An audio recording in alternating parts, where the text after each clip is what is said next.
ಜಿಲ್ಲಾ ಪಂಚಾಯತ್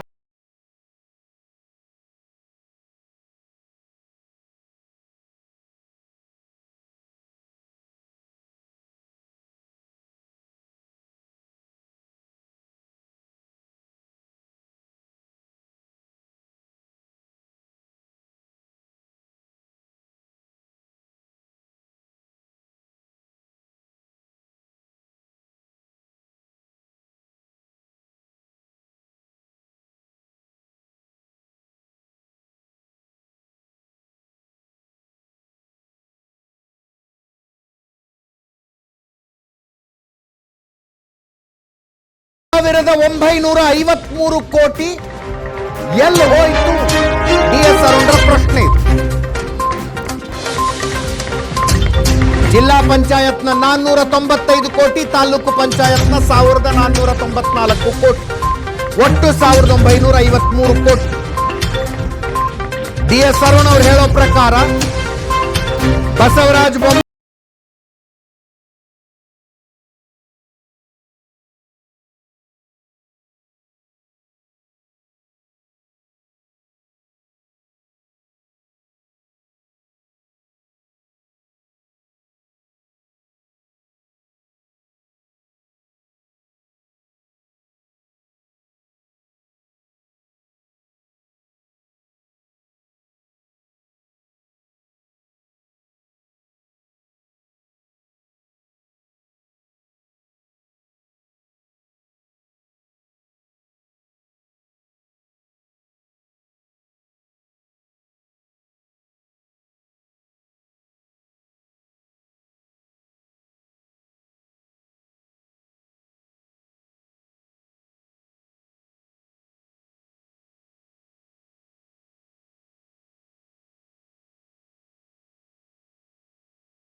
ಟ್ರೆಷರಿಲೂ ಈ ದುಡ್ಡು ಜಮಾ ಆಗಿಲ್ಲ.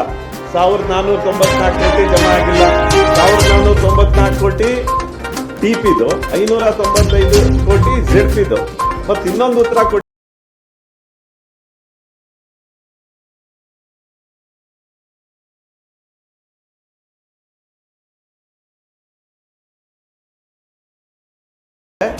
ಅದು ಎಲ್ಲಿ ಬರ್ತಾ ಇದೆ ಅಂದ್ರೆ ರಿಕವರಿ ಆಫ್ ಎಕ್ಸಸ್ ಪೇಮೆಂಟ್ ಅಂತ ಹೇಳ್ತಾರೆ. ಅಂದ್ರೆ ನಾವು ಜಾಸ್ತಿ ಕೊಟ್ಬಿಟ್ಟಿದ್ವಿ ZPTPಗೆ, ಅದನ್ನ ರಿಕವರಿ ಮಾಡುವಂತ ಹೆಡ್ ಅಲ್ಲಿ ಅಂತ ಹಂಗೆ ತಗೊಳಕ್ಕೆ ಆಗಲ್ಲ.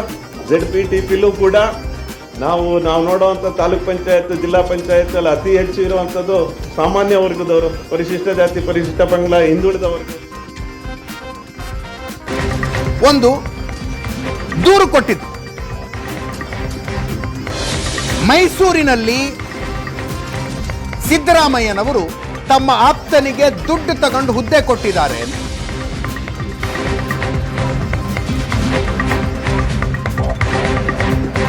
ಎಲ್ ವಿವೇಕಾನಂದ ಅನ್ನುವಂಥ ಒಬ್ಬ ವ್ಯಕ್ತಿ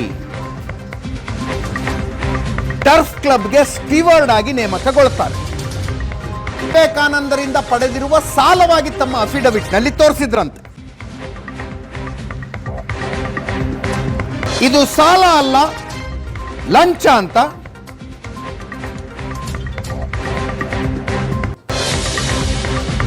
NR ರಮೇಶ್ 2022 ನವೆಂಬರ್ನಲ್ಲಿ ಕಂಪ್ಲೇಂಟ್ ಕೊಟ್ಟಿದ್ದು ಲೋಕಾಯುಕ್ತಕ್ಕೆ. ಲೋಕಾಯುಕ್ತದಲ್ಲಿ ತನಿಖೆಯಾಗಿ ಬಿ ರಿಪೋರ್ಟ್ ಹಾಕಲಾಯಿತು. ಸಿದ್ದರಾಮಯ್ಯನವರು ಏನು ತಪ್ಪು ಮಾಡಿಲ್ಲ ಇದರಲ್ಲಿ ಅಂತ ಲೋಕಾಯುಕ್ತ ಪೊಲೀಸರು ಆ ಬಿ ರಿಪೋರ್ಟ್ ಅನ್ನ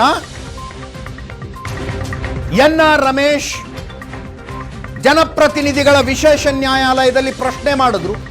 ಬಿ ರಿಪೋರ್ಟ್ ಅನ್ನು ತಿರಸ್ಕರಿಸಿ ಮತ್ತೊಮ್ಮೆ ವಿಚಾರಣೆ ಮಾಡಿ 6 ತಿಂಗಳಲ್ಲಿ ರಿಪೋರ್ಟ್ ಕೊಡಿ ಅಂತ ಲೋಕಾಯುಕ್ತ ಪೊಲೀಸರಿಗೆ ಆದೇಶಿಸಿದ್ದು. ಆಯುಕ್ತ ಪೊಲೀಸರು ಆ ನಂತರ ತನಿಖೆನೂ ಮಾಡಲಿಲ್ಲ, ಏನೂ ಮಾಡಲಿಲ್ಲ. ಎನ್.ಆರ್. ರಮೇಶ್ ಮತ್ತೆ ಕೋರ್ಟಿಗೆ ಹೋಗಿದ್ದಾರೆ. ಜನಪ್ರತಿನಿಧಿಗಳ ವಿಶೇಷ ನ್ಯಾಯಾಲಯ ಈಗ ಲೋಕಾಯುಕ್ತ ಪೊಲೀಸ್ ಹಿರಿಯ ಅಧಿಕಾರಿಗಳಿಗೆ ಶೋಕಾಸ್ ನೋಟಿಸ್ ಕೊಟ್ಟಿದೆ. 6 ತಿಂಗಳಲ್ಲಿ ಪ್ರಕರಣದ ವಿಚಾರಣೆ ನಡೆಸಿ ವರದಿ ಕೊಡಿ ಅಂತ ಹೇಳಿದ್ವಿ, ಯಾಕೆ ಕೊಟ್ಟಿಲ್ಲ ಅಂತ ನಮ್ಮ ಕೋರ್ಟ್ ಬೀಟ್ ರಿಪೋರ್ಟರ್ ರಮೇಶ್ ನೇರ ಸಂಪರ್ಕದಲ್ಲಿದ್ದಾರೆ. ರಮೇಶ್, ಯಾವಾಗ ಜನಪ್ರತಿನಿಧಿಗಳ ವಿಶೇಷ ನ್ಯಾಯಾಲಯ ಹೇಳಿದ್ದು? ಇರಲಿಲ್ಲ ಇವತ್ತು ಕೋರ್ಟ್ನಲ್ಲಿ ಅಂತಾನೂ ಒಂದು ವಾದ ಇದೆ. ಇಲ್ಲ, ಅಲ್ಲಿಗೆ ಬಂದು ನೀವು ಸಮನ್ಸ್ ಕೊಡಿ, ನೀವು 6 ತಿಂಗಳಲ್ಲಿ ತನಿಖೆ ಮಾಡಬೇಕು ಅಂತ ಹೇಳಿರೋದೇ ನಮಗೆ ಗೊತ್ತಿಲ್ಲ ಅಂತೇನೆ ಹೇಳಿದ್ರಂತೆ. ಏನೇನಾಯ್ತಂತ ಇವತ್ತು ಕೋರ್ಟ್ನಲ್ಲಿ? ಖಂಡಿತ ಅಜಿತ್, ಅಂದ್ರೆ ಕೋರ್ಟ್ ಅಂದ್ರೆ ಫೆಬ್ರವರಿ 21ನೇ ತಾರೀಕು ಕೋರ್ಟ್ ಆದೇಶವನ್ನ ಮಾಡಿತ್ತು. ಅಂದ್ರೆ ಈ ಹಿಂದೆ ಸಲ್ಲಿಸಿದ್ದಂತ ಬಿ ರಿಪೋರ್ಟ್ ಅನ್ನ ಕ್ವಶನ್ ಮಾಡಿ ಏನು ಎನ್.ಆರ್. ರಮೇಶ್ ಅರ್ಜಿಯನ್ನು ಸಲ್ಲಿಸ್ತಾರೆ. ಅದನ್ನ ಪರಿಶೀಲನೆ ಮಾಡಿದಂತ ಕೋರ್ಟ್ ನ್ಯಾಯಾಧೀಶರು ಇದು ಸರಿ ಇಲ್ಲ, ನೀವು ಒಂದು ರೀ ಎನ್ಕ್ವೈರಿಯನ್ನ ಮಾಡಿ ರಿಪೋರ್ಟ್ ಅನ್ನ ಹಾಕಬೇಕು ಅಂತೇಳಿ 6 ತಿಂಗಳ ಕಾಲವನ್ನ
ರಾಜ್ಯಪಾಲರು ಕಾನೂನನ್ನು ಸ್ಟ್ರಿಕ್ಟಾಗಿ ಕಾನೂನು ನೋಡೋದಕ್ಕೆ ಹೋದ್ರೆ ಅವರು ಶೋಕಾಸ್ ನೋಟಿಸ್ ಕೊಡುವ ಅಗತ್ಯನೇ ಇಲ್ಲ. ಅವರಿಗೆ ಭ್ರಷ್ಟಾಚಾರ ನಿಯಂತ್ರಣ ಕಾಯ್ದೆ ಅಡಿಯಲ್ಲಿ ನೋಟಿಸ್ ಕೊಡಬೇಕಾಗಿಲ್ಲ.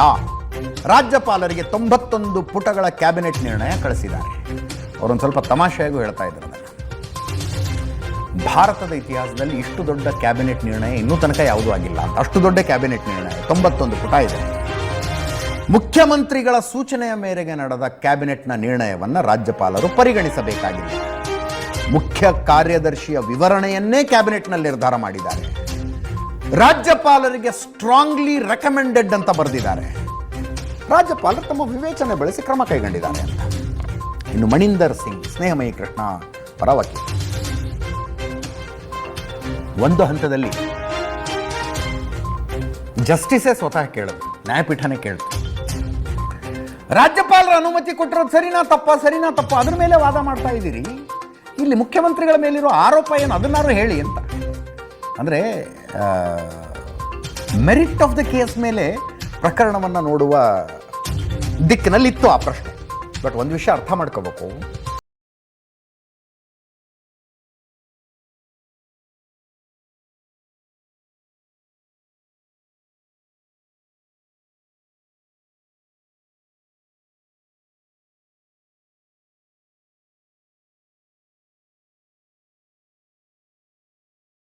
ಸಿದ್ದರಾಮಯ್ಯನವರ ಪರವಾಗಿ ವಕೀಲರು ವಾದ ಮಾಡ್ತಾ ಇರುವಾಗ ನ್ಯಾಯಮೂರ್ತಿಗಳು ಕೇಳಿರುವ ಪ್ರಶ್ನೆಗಳು ದೂರುದಾರರ ಪರವಾಗಿ ಪ್ರಶ್ನೆ ಕೇಳದಂಗಿರುತ್ತದೆ. ಅಥವಾ ದೂರುದಾರರ ಪರ ವಕೀಲರು ವಾದ ಮಾಡ್ತಿರುವಾಗ ಒಂದೊಂದು ಸಲ ನ್ಯಾಯಮೂರ್ತಿಗಳು ಕೇಳುವ ಪ್ರಶ್ನೆ ಸಿದ್ದರಾಮಯ್ಯನವ್ರ ಪರವಾದ ಪ್ರಶ್ನೆಗಳು ಅಂತ ಅನ್ಸುತ್ತೆ.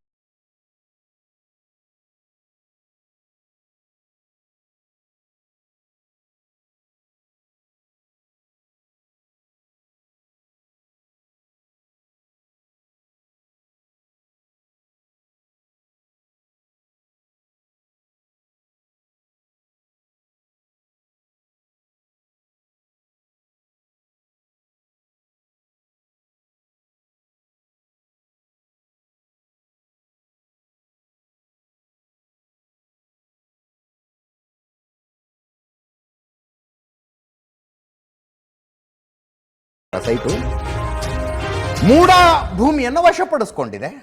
ಪರಿಹಾರ ಘೋಷಣೆ ಮಾಡಿದೆ, ಮಾಲೀಕ ಪರಿಹಾರ ತಗೊಂಡಿಲ್ಲ, ಆದರೂ ಮೂಡಾದವರು ಅದರಲ್ಲಿ ಸೈಟ್ಗಳನ್ನು ಮಾಡಿಬಿಟ್ಟಿದ್ದಾರೆ.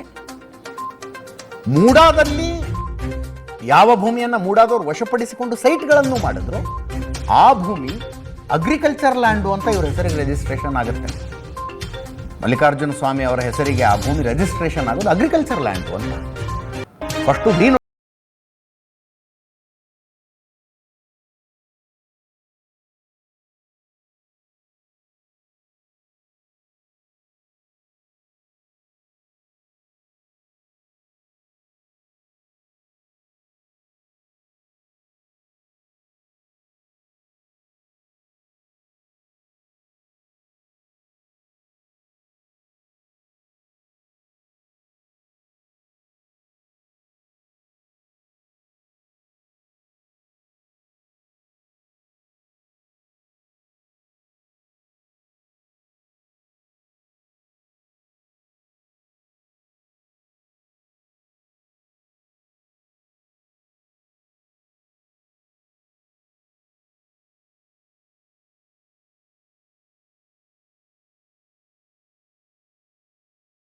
ಮತ್ತೆ ಕೃಷಿ ಭೂಮಿ ಆಗೋದಕ್ಕೆ ಏನಾದ್ರು ಆದೇಶ ಇದೆಯಾ ಅಂತ ಮಣಿಂದರ್ ಸಿಂಗ್ ಹೇಳಿದ್ರು. ಅದು ಮ್ಯಾಜಿಕಲ್ ಆಗಿ ಆಗಿಬಿಟ್ಟಿದೆ. ಅದು ತನಿಖೆಯಿಂದನೇ ಗೊತ್ತಾಗಬೇಕು.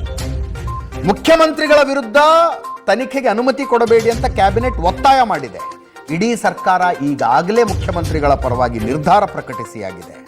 ಹಿಂಗಿರುವಾಗ ರಾಜ್ಯ ಸರ್ಕಾರದ ಅಡಿಯಲ್ಲಿ ಬರುವ ತನಿಖಾ ಸಂಸ್ಥೆಗಳಿಂದ ಇದರ ಪಾರದರ್ಶಕ ತನಿಖೆ ಆಗೋದಕ್ಕೆ ಸಾಧ್ಯನಾ?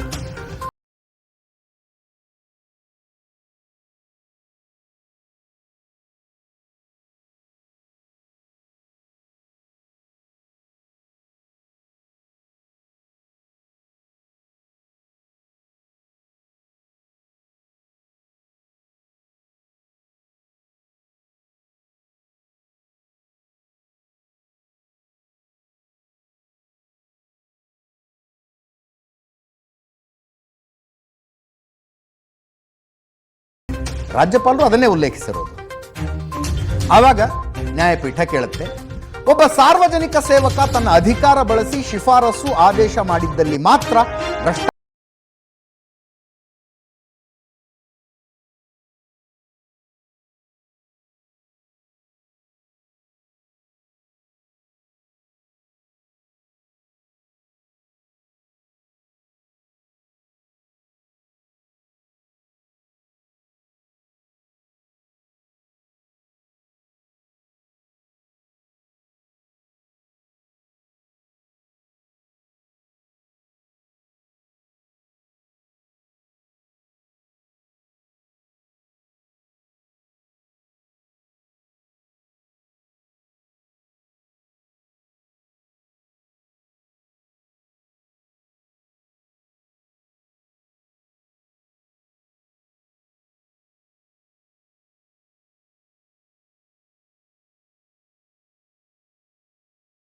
ನಾಡಾಕ್ ಪ್ರಕರಣದಲ್ಲೂ ಕೇಸ್ ಹಾಕೋದಕ್ಕಿಂತ ಮುಂಚೆ ಅನುಮತಿ ಬೇಕಾಗಿತ್ತು.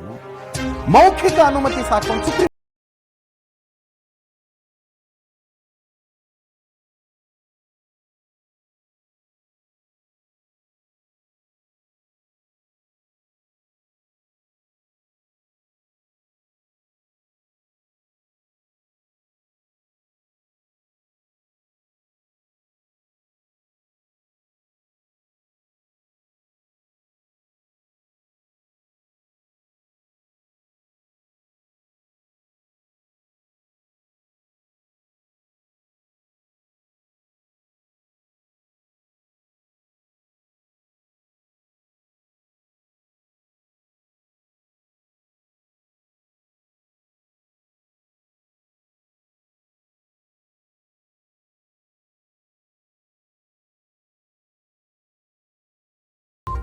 ಯಡಿಯೂರಪ್ಪನವ್ರ ವಿರುದ್ಧನೂ ರಾಜ್ಯಪಾಲರ ಪ್ರಾಸಿಕ್ಯೂಷನ್ಗೆ ಅನುಮತಿ ಕೊಟ್ಟಿದ್ರು. ಆದರೆ ವಿಭಾಗೀಯ ಪೀಠ ವಾಪಸ್ ಕಳಿಸಿ ನೋಡಿ, ಡಿವಿಷನಲ್ ಬೆಂಚ್ ವಾಪಸ್ ಕಳಿಸಿದೆ ರಾಜಭವನಕ್ಕೆ.